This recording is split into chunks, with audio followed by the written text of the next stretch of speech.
Roads of Arabia opened at the Smithsonian's Arthur Sackler Gallery in a mood of celebration.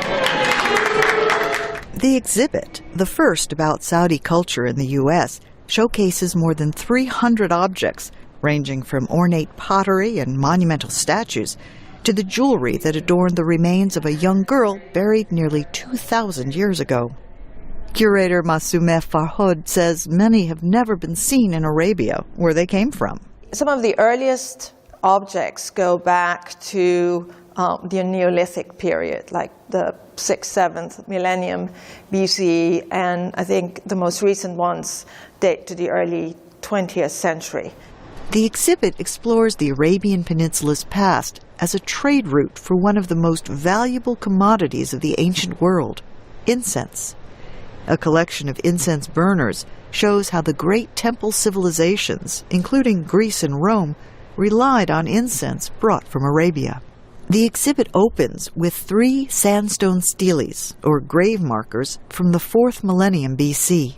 I find something incredibly moving about that figure, because on one hand he's extremely abstracted. He's only sort of defined by some very sort of crisp lines, but at the same time there is so much sort of emotion and feeling in the figure. The exhibit also shows how Arabia became a destination for pilgrims after the birth of Islam in the 7th century. And one of the highlights of the exhibition is sort of this sea of tombstones from Mecca that are inscribed with the names of the deceased and a short section from the Quran. Ali Al-Gaban, an official with the Saudi Commission of Tourism and Antiquities, represented his government at the opening. The commission co-organized and co-sponsored this exhibit. We want to show the world that we had an important role.